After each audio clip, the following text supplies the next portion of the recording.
목사의 아침 묵상 2024년 8월 1일 월요일 아침입니다.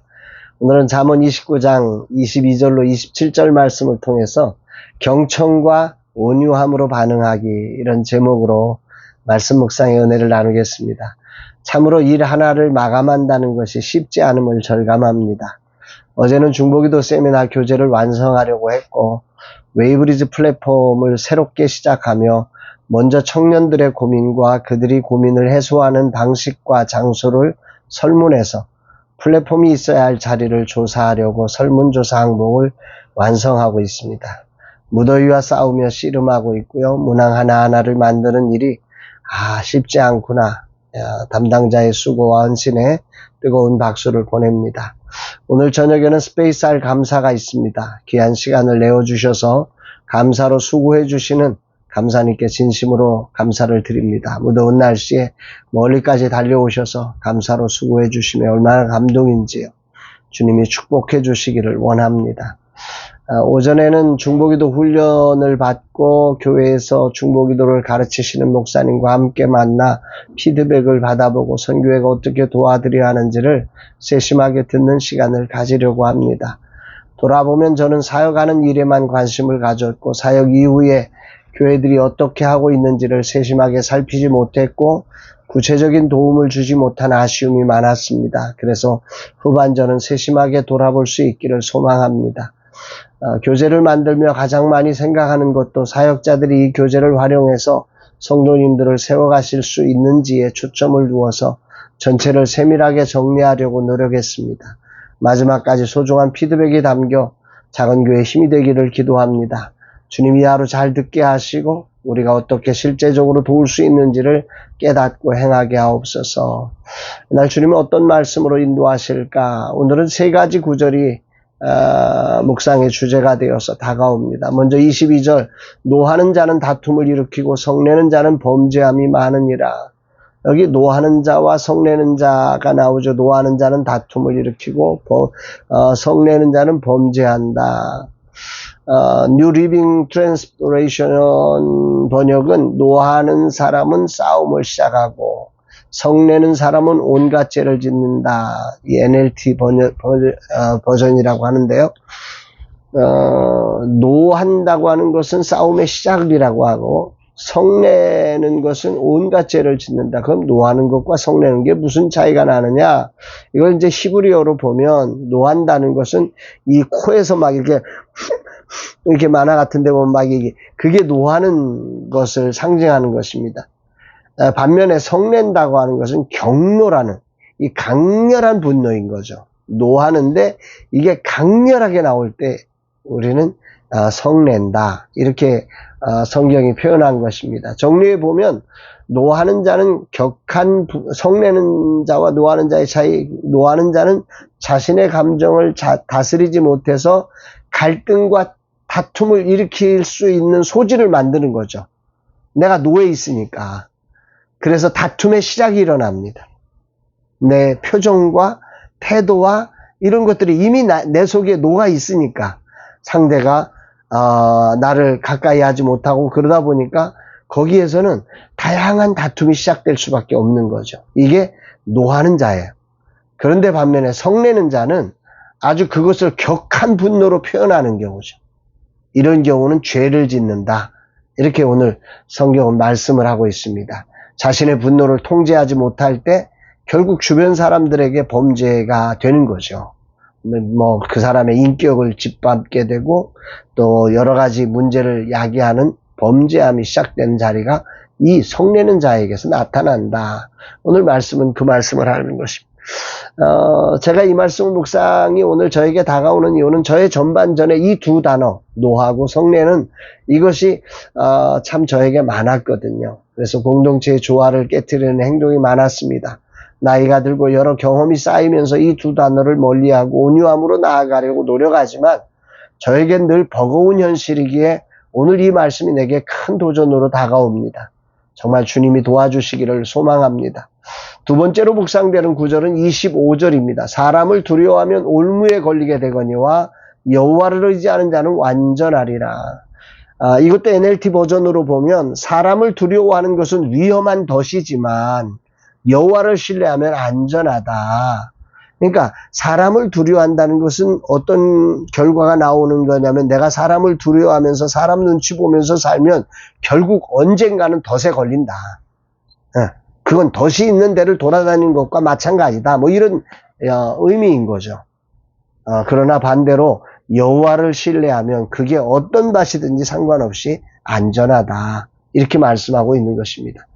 구조상으로 보면 사람을 두려워하면 어떤 일이 벌어지고 하나님을 두려워하면 어떤 일이 벌어집니다. 이렇게 해야 구조상으로 이 리듬감이 맞는 건데 오늘 이 잠언에서 솔로몬은 사람을 두려워하는 것과 하나님을 신뢰하는 것과 이렇게 대조를 시키고 있어요.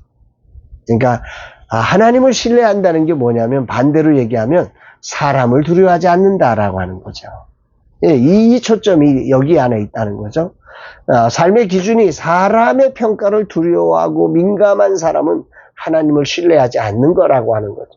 그래서 결국은 속거나 함정에 빠질 수밖에 없고 그래서 인생이 힘들어지는 거죠. 그러나 하나님을 신뢰하는 사람은 사람을 두려워하지 않고 어찌하든지 하나님의 뜻을 이루기 위해서 성경적 가치대로 삶을 살아가다 보니까 그곳에는 하나님의 일하심을 통한 하나님의 안전과 보호가 있게 된다고 하는 것입니다. 이 말씀을 조금 더 생각을 해보면 사람의 평가가 두려워질 때 사람은 판단력이 흐려집니다. 왜? 그 사람 앞에 뭔가 잘 보이려고 하는 마음에 근본적인 판단을 못하는 거죠. 자신도 모르게 분위기에 끌려가고요. 그 사람 의견에 끌려가고요. 지배당하는 거예요. 이것을 경고하고 있는 거죠. 그러나 하나님을 신뢰하는 사람은 그런 인간의 불확실성과 두려움에서 벗어나서 아주 정확한 판단을 통해서 하나님의 인도와 보호를 누리게 된다. 이런 말입니다. 여기서 중요한 초점은 일상에서 하나님과의 관계가 그러므로 사회적 행동을 그 성패를 좌우할 수 있다. 일상의 삶에 사람의 관계만 치우친다면 그 사람은 언제고 올무에 걸리게 되지만 그러나 하나님 코람데오 하나님 앞에서 하나님과의 관계 속에서 사람들과의 만남을 살아낸다면 우리는 올무에서 벗어나서 안전한 삶을 누릴 수 있다고 말씀하는 것입니다. 마지막으로 울림을 주는 구절은 26절입니다. 주권자에게 은혜를 구하는 자가 많으나 사람의 일의 작정은 여호와께로 말미암느니라. 이것은 앞구절과 연결되어 있다고 생각되는데요. 앞구절이 사람을 두려워하면이라고 하는데 초점이 있다면 뒤에 부분에 이것은 사람을 의지하는 것에 초점을 두고 있습니다. 사람을 의지하면 그거 별 볼 일 없다 이런 얘기를 하는 거죠. 사람의 평가를 두려워하고 눈치를 보는 것도 문제지만 사람을 의지하려는 것 이런 심령도 죄의 동전의 양면처럼 동일한 결과를 초래한다고 성경이 말씀하고 있는 것입니다. 오직 우리의 도움과 그 결과를 이루시는 분이 하나님이시라는 사실이죠. 그러므로 그분을 신뢰하고 그분을 의지하는 삶이 되어야 한다는 얘기를 하고 있는 것입니다. 이걸 이제 고대 근동사의 히브리 사회의 관점에서 해석해 보면 고대 이스라엘 주변 문화에서는 사람들이 어려움이나 억울한 일을 겪을 때 재판관에게 도움을 요청하는 거죠. 통치자나 권위 있는 사람에게 도움을 요청했습니다. 그리고 통치자는 법을 집행하고 정의를 세우는 중요한 역할을 했기 때문에 어쩔 수 없이 그게 최고의 방법이었던 거죠. 그래서 통치자에게 청원하는 것 일반적인 당대의 문화였어요. 이걸 반영하고 있으면서 그러나 거기에 진짜가 없다 이 얘기를 하는 거죠. 진짜 일의 결정권은 하나님께 있다 이 얘기를 오늘 본문을 하고 있는 것입니다. 이런 세상의 삶에서 힘이 있어 보이는 사람을 의지하려고 하는 마음은 너무 당연한 거죠. 그래서 아부도 하게 되고 잘 보이기 위해 과도한 행동을 하게 되고 심지어 속이는 일까지 벌이는 것이 바로 이 사람의 눈치를 보느라고 사람을 의지하는 사람의 특징인 거지. 죄로 부패한 인생은 본질적으로 자기 자신을 있는 그대로 만족하지 못하고요. 있는 그대로 보여주는 것에 두려움을 갖고 있어요. 뭔가 포장을 해야 되는 거예요. 뭔가 더 잘해야 하는 거죠. 그래 뭔가 자신에게 도움이 될 만한 사람에게 잘 보이려고 하는 욕구가 그런 죄성에서 나오는 거죠. 그리고 뭔가 잘 보여도 되지 않은 사람은 또 무시하는 거죠. 저런 인간은 내가 얼마든지 짓밟아도 돼. 쟤는 욕을 얻어먹어도 돼. 이런 식으로 판단해 버리는 것입니다. 왜냐하면 성경은 인간의 판단과 권위가 매우 제한적이어서 부패되어서 이렇게 살면 결국 올무에 걸린다. 스스로 함정에 빠지게 된다. 이렇게 말씀하고 있습니다. 삶이란 자리에 억울함과 불의함이 존재합니다.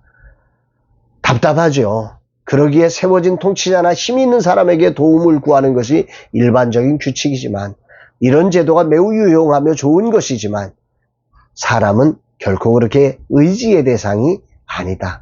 하나님을 의지해야 한다. 이렇게 말씀하고 있습니다. 오늘 주님은 내게 뭘 말씀하시는 것일까? 노함과 성냄이란 내 안에 있는 기질을 부인하고 예수님의 온유한 성품을 따라 예수로 사는 인생의 삶을 주님이 요청하십니다.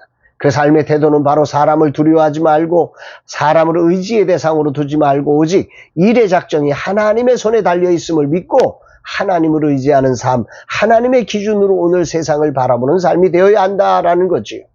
오늘 내게 가장 중요한 순종의 자리는 내가 판단의 기준이 되어서는 안 된다. 그러기 위해서는 상대의 의견에 대한 겸손한 순종과 경청이 필요하다. 내게 가장 부족한 부분이지만 주님이 계시기에 주님의 심정으로 이 삶을 순종하는 날 되기를 소망합니다. 주님 이 하루 세상의 눈치가 아닌 주님의 뜻 안에 거하게 하시고 모든 일의 작정이 하나님께 있음을 알고 주어진 삶의 시간에 붙여주신 사람들을 진실로 존중하며 사랑하며 조화를 이루며 살아가는 그래서 겸손히 경청하며 온유함으로 반응하는 날 되게 하옵소서. 경청하고 온유함으로 반응하여 주님의 뜻을 이루게 하옵소서 고백합니다. 사랑하는 여러분, 여러분들도 저랑 비슷하지 않습니까? 성냄과 노함, 또 사람을 의지하고 제대로 그래서 자기가 필요한 사람에게는 과도한 걸 보여주다가 또 자기한테 필요 없으면 무시해버리고 하는 이런 어리석은 삶이 우리의 일상으로 되어져 있지는 않습니까? 오늘 일의 작정이 하나님께 있음을 알고 오늘 정말 그분의 심정 가지고 겸손히 한 사람 한 사람을 존중해가며 하나님 나라를 이루어가는 복된 날 되기를 주의 이름으로 축복합니다.